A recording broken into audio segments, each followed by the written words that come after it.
Hello everybody and welcome back to Games for Dads and another top 10 video. Okay, today we are going to be counting down the top 10 most overpowered cards. Yep, that's right, the top 10 overpowered cards in queue. And I should say right at the beginning, I don't think these cards should be taken out of the game. I don't think they are useless. I love these cards probably as much as everybody else. But in my opinion, they are totally overpowered. And I think the effect of most of these cards is we end up seeing the same decks over and over and over and over again. So let's get on with it. The top 10 overpowered cards. At number 10, you might not agree with some of these, but I've gone with Andronicos the second Paleologos. He is an epic card. I do love this card, but he's so overpowered. On the play, your cards in hand gain plus 21 power for 9 turns. That's absolutely crazy. And the only downside is if it's after round 3, your cards, wherever they are, lose minus 10 permanently. In my opinion, 21 power for 9 turns is far too much. It'd either be something like 21 power for 3 turns maybe, or 11 power for 9 turns. But anyhow, he has made our charts at number 10. Totally overpowered. Cool card though, do like it. At number 9, the Spinx. What a crazy overpowered card this is. And again, I love this card, but the downside is everybody seems to play in those horrible Egyptian decks. What does he do? 7 for 30 on the play. Every ancient Egyptians and or Egyptian mythology card in your deck, this card gains plus 7 power. And the downside is if you won the turn, keep the power permanently. And I think that's the bit they need to get rid of, keep the power permanently. Because most of these decks with the ancient Egypts in it, you are getting about 90 to over 100 extra power on the Spinx. And if you win, then very quickly that card becomes absolutely ridiculous. And I think that last bit, the return, if you won the turn, keep the power permanently, that's the bit I reckon should be taken away. But I do love it, the Spinx. Okay, let's move on and have a look at the next card. That's a cool picture, by the way, that Spinx. I do like that one. Really nice card. Like I said, I don't want these cards taken out of the game. I'm just saying they are overpowered. Okay, so number 8 in our countdown. Hang on, my button's stuck here. Oh dear. Let's see if we can move on to number 8. No, we can't. Or can we? Okay, number 8 in our top 10 countdown. Spinx, go away. Here we go. At number 8, Shinigami. I know he's been nerfed before. He's just still too overpowered. I mean, you can play the most perfect game and then somebody throws down Shinigami and it can wipe out all your hard work by pure luck. It's a bit of a horrible card, really. What does it do? Just to remind you, if it's the 13th turn of the game or before, a random opponent's card in play loses minus 500 power this turn.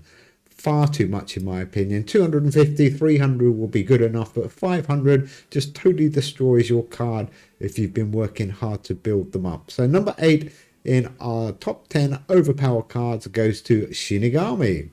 Number 7, Magna Carta. Bit of a controversial one, this one.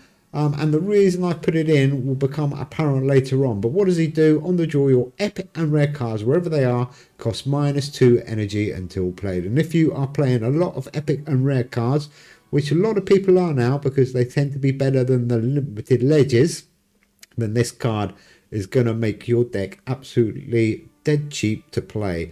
I think wherever they are cost minus 1 until played will be good enough for Magna Carta. But there we go, number 7 in our chart. Number 6, one of the reasons that everybody is playing Magna Carta. Again, great card, but too overpowered in my opinion. 2 each of your random Weird World, Documented and Battle cards, wherever they are, gain 25 power permanently. Absolutely amazing. If you can get that round and you've got 5 or 6 or 4 or 5 other cards that is going to buff in your hand, you are absolutely laughing. And that's why you see all these big decks every week, week after week after week, playing Shakespeare's First Folio. It's a good card, just too strong. That's 6 cards you could get 25 permanently. That's far too many. Maybe 3, 1 each of those would be perfect. I don't know. Let me know in the comments below what you think.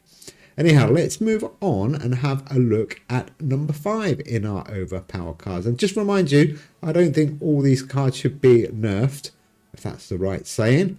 But they do kind of spoil the game a little bit, in my opinion, even though I love playing them. So number 5, this card is absolutely crazy. The Grim Reaper Paradox.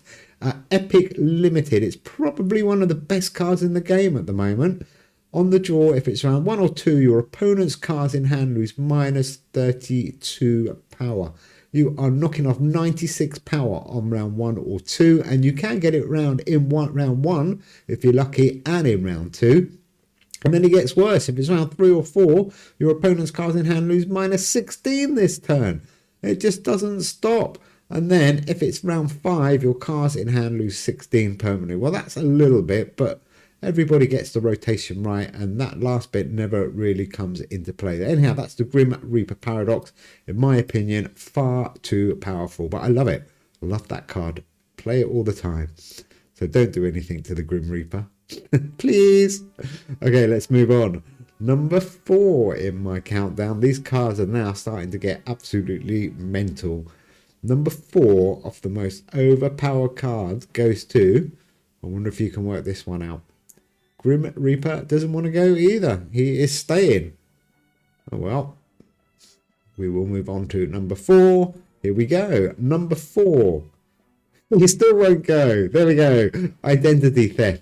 A lot of people might disagree with this one, but this is one of the reasons that legendaries are becoming scarcer and scarcer in people's decks, and everybody's going for rares and epics, because you get penalized so much for playing legendary cards if they've got identity theft, because every legendary card in your opponent's deck up to a maximum of 10, your cards in hand gain 40 until played. If you're lucky, 5 of your cards are going to get a 40 buff until played.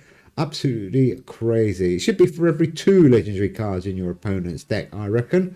But there you go, identity theft. Another card I love another card I play all the time, I must confess, but again, he's one of the reasons why loads of people have stopped playing legendaries, have gone with epic decks. So there we go, identity theft, overpowered in our chart at number 4. So into the top 3, and these cards are the ones that you probably hate the most, or you love the most, or you wish you had the most. Here we go, at number 3, the Statue of Liberty. Amazing card, to be quite honest. 746. Listen to this. If your deck is exactly 6 science, your science cards, wherever they are, gain plus 21 until played. Repeat for each album. So if you're playing a 666 deck, which everybody does with the Statue of Liberty, you're getting 21 power until played on every single card. That's 18 times 21. That is absolutely overpowered. Far too much. That should be, I don't know, 15, 11, something like that. But anyhow, the Statue of Liberty, that is everybody's holy grail, I guess. That's the one everybody wants to get. Brilliant card. Love it. And I've built so many cool 666 decks. Number 2. Everybody wants this one. Everybody hates this one. It's the Lighthouse of Alexandria. Absolutely made Egyptian decks absolutely meta. On the return, if your deck has 2 or more Egyptian mythology cards, your ancient Egypt cards, wherever they are, gain plus 26 power and cost minus 1 energy permanently. And the big problem with this, there's 2 big problems with this card really, is that there's 2 fantastic Egyptian mythology cards that everybody wants, and I'm no surprise you can work out what they are. And the other big problem with this is you gain 26 power and the cards cost minus 1 permanently. So it takes a fairly expensive Egyptian deck, and by the end of the game you're playing the cards for almost free. Absolutely ridiculous card. Get rid of it, or don't get rid of it, but do something with it. It is absolutely destroying the game because everybody is playing Egyptian mythology. Anyhow, I love that card. Really cool. I use it a lot in my mythology decks. Okay, before we move on, I reckon we should have a look at a few honourable mentions, or should we say dishonourable mentions.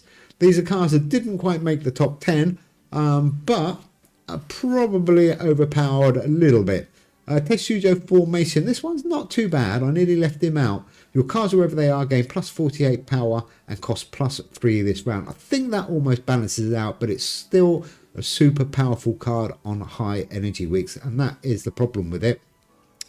There are too many high energy weeks, and therefore you don't worry about the extra plus 3. So Tesso, Tully Monster. Whoa. All those boxing decks built around Tully Monster. I mean, it's an amazing card. I only got it recently, and I realised why everybody loves it. On the draw, your cards, wherever they are, with 70 or more base power, gain 22 until played. And if you look at all those cards with 70 or more base power, and you are playing a boxing deck in a high energy week, Tully Monster, absolutely criminal. Criminal, I would say. And then listen to this, even worse. On the return, your remaining cards in hand with 7 or more base energy cost -2 for 3 turns. I mean, it should be +2 for sure.